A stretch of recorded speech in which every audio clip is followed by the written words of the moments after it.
The best full body workout to do at home after 50. I don't have time. I don't have a gym. I don't have equipment. If you are over 50 and use any of these 3 popular excuses to avoid working out, stay tuned until the end, because while these excuses repeat themselves, your arms get thinner, your legs get weaker, and simple daily tasks feel heavier than they should. That is why today you will see the best full body workout to do at home after 50, with 1 exercise for each muscle group and 0 equipment. The ideal is to split it into 2 workouts, one for the upper body and one for the lower body, on different days, making the workout quick, effective, possible anywhere, and capable of helping anyone over 50 build muscle without spending more than 20 or at most 30 minutes a day. Exercise number 1, tricep dips. When someone thinks of strong arms, they immediately picture the biceps. But the truth is that the triceps make up about 2/3 of the arm's volume. In other words, if you want firmer and more functional arms after 50, that is where most of the results come from.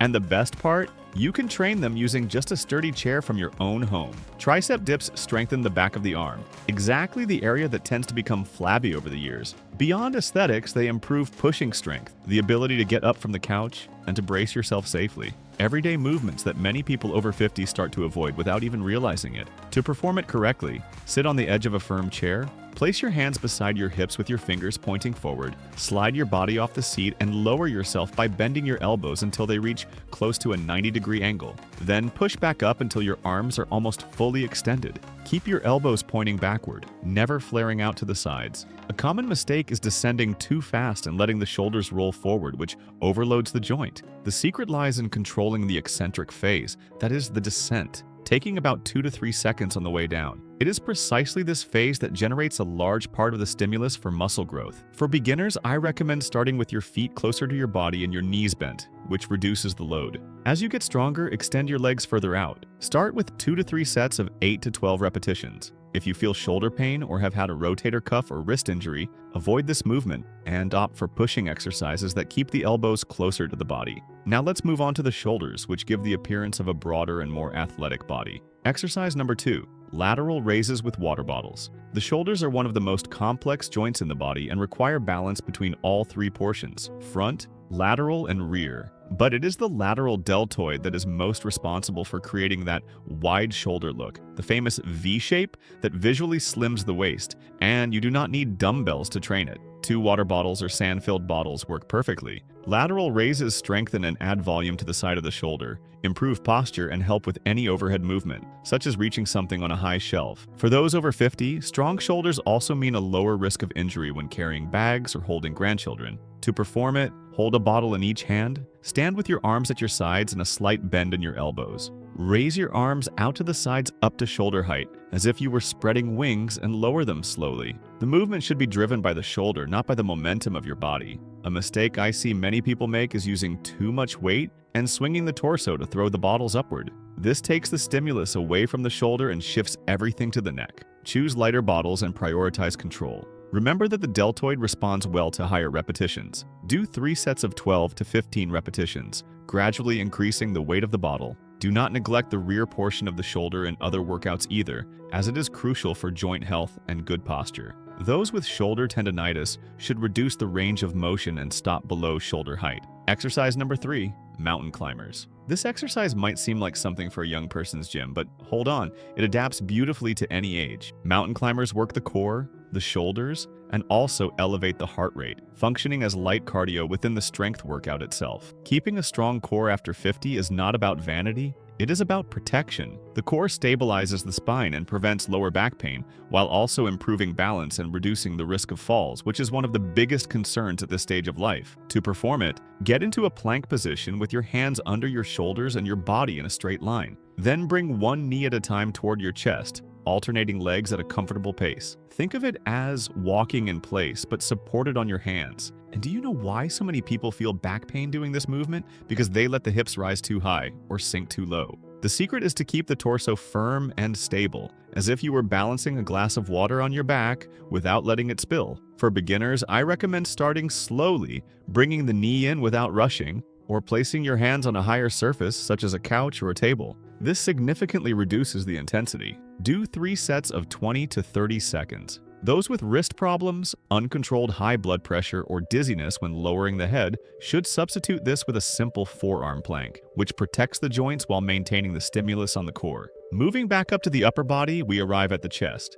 Exercise number 4, decline push-ups. The decline push-up is performed with the feet elevated on a bench, couch, or bed, which shifts more effort to the upper chest. And here's a piece of information that almost nobody mentions. The upper chest is the hardest area of the chest to develop. This happens because of the angle of the muscle fiber insertion, which only receives strong stimulation when we push upward from a lower position. Electromyography studies which measure muscle activation show that elevating the feet significantly increases the recruitment of the upper chest compared to the traditional floor push-up. In other words, a small adjustment completely changes the focus of the exercise. Just imagine the impact that has on your chest workout. To perform it, place your hands on the floor slightly wider than shoulder width and put your feet on a firm, elevated surface. Lower your chest toward the floor while controlling the movement and push back up. Maintain scapular retraction, meaning your shoulder blades slightly squeeze together to protect the shoulders. A common mistake is letting the hips drop, turning the exercise into something that overloads the lower back.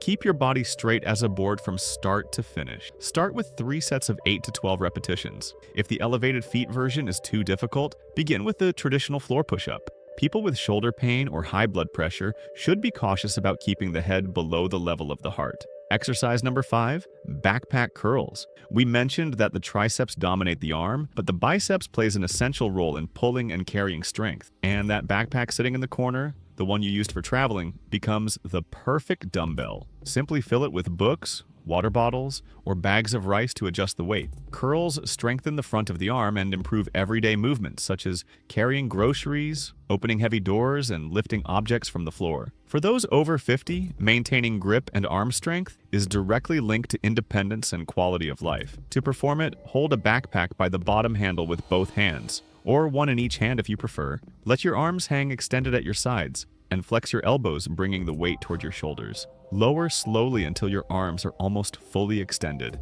The secret is to keep your elbows pinned to your sides and stationary. A mistake I see very often is the person swinging their body and using the momentum of their back to lift the weight. This takes the work away from the biceps. If you need to swing, the weight is too heavy. Pay special attention to the descent, the eccentric phase, which accounts for a large part of the muscle growth potential, and also allows you to control heavier loads. Take about 2 to 3 seconds on the way down. Do 3 sets of 10 to 15 repetitions, adjusting the contents of the backpack as you get stronger. Those with elbow or wrist tendinitis should use light loads and reduce the range of motion if they feel discomfort. Exercise number 6, Pike push-ups. The Pike push-up is one of the smartest ways to train the shoulders without any equipment. It transforms your own body weight into resistance for the deltoids, primarily the front portion, and also recruits the triceps as support. This exercise is valuable because it mimics the movement of pushing something overhead, such as storing a box on a high shelf. Maintaining this strength after 50 prevents that loss of shoulder mobility that causes many people to stop reaching for things up high. To perform it, start in a plank position and then raise your hips, forming an inverted V with your body like a triangle. With your hands firmly on the floor, bend your elbows, bringing your head toward the ground between your hands, and push back up. The higher the hips, the more the focus shifts to the shoulder. A common mistake is keeping the arms too wide or flaring the elbows out to the sides, which reduces efficiency and stresses the joint. Keep your elbows pointing backward during the descent. For beginners, I recommend starting with your hands on an elevated surface, which significantly reduces the load on the shoulders. As you gain strength and confidence, gradually lower the support until you reach the floor. Start with 2 to 3 sets of 6 to 10 repetitions. Those with high blood pressure, balance issues, or discomfort when positioning the head below the heart should prefer the lateral raises with water bottles we covered earlier. Time to move down to the legs, the foundation of everything and where the greatest muscle loss occurs after 50. Before we continue, if you're over 50, take a look at this statistic. According to the WHO, between 28 and 35% of people over 65 suffer at least one fall each year. More than 70% of these falls happen inside the home. And today, falls are the leading cause of loss of independence among older adults worldwide. Many people blame it on bad luck, but in reality, it comes down to a lack of strength, balance, mobility, and physical preparedness. That's why our team created Biological Armor, a complete protocol for people in their 50s, 60s, or 70s who want to make sure they never go through that. Inside the protocol, you'll get a special home exercise program designed to build functional strength, real balance, and reverse years of poor posture and physical neglect without damaging your joints. You'll also learn the habits scientists have identified as common among the populations with the highest life expectancy in the world, habits that less than 1% of the Western population actually practices. Access it now by clicking the pinned link in the first comment of this video, or by pointing your phone's camera at the code appearing on the screen. Exercise number 7, Bulgarian split squats. The Bulgarian split squat is one of the most complete exercises for the lower body. By working one leg at a time, it corrects imbalances between sides, demands more from your balance, and intensely activates the quadriceps, glutes, and stabilizing muscles. All of this using just your body weight and a chair or couch behind you. Training your legs after 50 is one of the most important things you can do. The legs are where we lose muscle mass fastest with age, and they are what supports the body, ensures balance, and provides the autonomy to walk, climb stairs, and get up without help. To perform it, stand about one step away from a chair, rest the top of your rear foot on the seat, and keep your front foot firmly on the floor. Lower yourself by bending your front knee until your thigh is almost parallel to the floor, keeping your torso upright, and rise by pushing through your front heel. And do you know what the most common mistake is here? Letting the front knee cave inward. Always keep it aligned with your toes. The secret lies in controlling the descent rather than simply falling into the movement. For beginners, I recommend holding onto a wall or a piece of furniture beside you to ensure balance. Do 2 to 3 sets of 8 to 10 repetitions per leg. Those with serious knee or balance problems should start with a regular squat, which is more stable and safer. Exercise number 8, glute bridges. Here is a fact that 99% of people do not know. The gluteus maximus is the largest muscle in the human body, and even being the largest, it is also one of the most neglected, especially by men. Strengthening it improves strength, performance, and also brings a rarely mentioned benefit. Because it is a massive muscle, it raises caloric expenditure even at rest through what is known as the excess post-exercise oxygen consumption effect, the extra oxygen consumption after exercise. But the function of the glutes goes far beyond aesthetics. They stabilize the pelvis and are central to preventing lower back pain. Along with the glutes, the bridge also activates the hamstrings, a posterior chain muscle group that is often forgotten and important for knee health. To perform it, lie on your back with your knees bent and your feet flat on the floor, hip width apart. Raise your hips by pushing through your heels until your body forms a straight line from your knees to your shoulders. At the top, squeeze your glutes hard for 1 to 2 seconds and lower slowly. A common mistake is pushing with the lower back instead of the glutes, causing the belly to stick out. The secret is to initiate the movement by contracting the glutes, not by arching the back. Do 3 sets of 12 to 15 repetitions. To make it harder, support only one foot on the floor and extend the other leg. Those who feel acute lower back pain should reduce the range of motion and stop before the top if there is any discomfort. Exercise number 9, calf raises. The calf is affectionately called the second heart of the body, and for good reason. Every time it contracts, it helps pump blood from the legs back up to the heart, working against gravity. After 50, keeping this muscle active improves circulation and is also essential for balance, helping to prevent falls. Just think about how many times a day you depend on your balance without even noticing. Calf raises are the most direct exercise to strengthen it, and here's a detail that makes all the difference. Perform them on a step or the edge of a firm surface, letting the heel drop below the level of the support. This increases the range of motion and muscle activation far beyond what you get doing them on flat ground. To perform it, stand with the balls of your feet on the step and your heels hanging off the edge. Rise as high as you can onto your toes, hold for 1 second at the top, and lower slowly until you feel the stretch in the calf. Use a wall to support yourself and maintain balance. Since the calf is made up primarily of slow-twitch muscle fibers, it responds better to longer sets. Therefore, do 3 sets of 15 to 20 repetitions. To vary the stimulus, alternate the position of your feet between parallel, turned out, and turned in, targeting all portions of the muscle. A common mistake is bouncing quickly through the movement. The secret lies in control and full range of motion. Those with balance issues should hold firmly onto something stable throughout the entire movement. And to finish on a high note, a perfect exercise for those who are just starting out. Exercise number 10,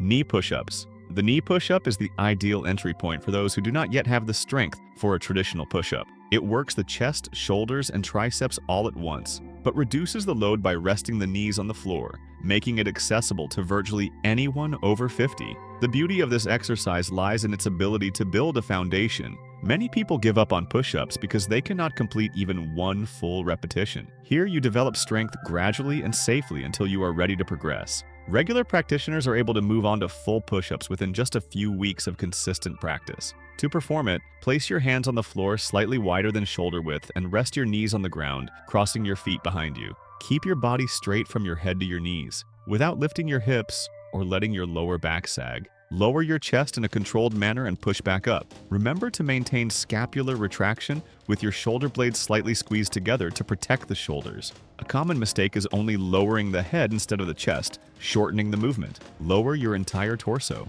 Start with 3 sets of 8 to 12 repetitions. When it becomes easy, increase to 15 repetitions or progress to the traditional push-up. Those with wrist pain can support themselves on closed fists or on top of the bottles, keeping the wrists straight. And there you have your complete full body workout with 1 exercise for each muscle group and 0 equipment. Remember to split it into 2 days, 1 for the upper body and 1 for the lower body. Respect your rest days and apply progressive overload, which does not only mean increasing weight, but also increasing repetitions, sets, and time under tension. Consistency is what truly transforms the body after 50. If you enjoyed this and also want to discover 5 powerful exercises that burn far more fat than a treadmill, we have a video appearing on screen right now showing each one of them in detail. Make sure to check it out and also look into our biological shielding protocol. Thank you for watching all the way to the end, and may God bless you, my friend.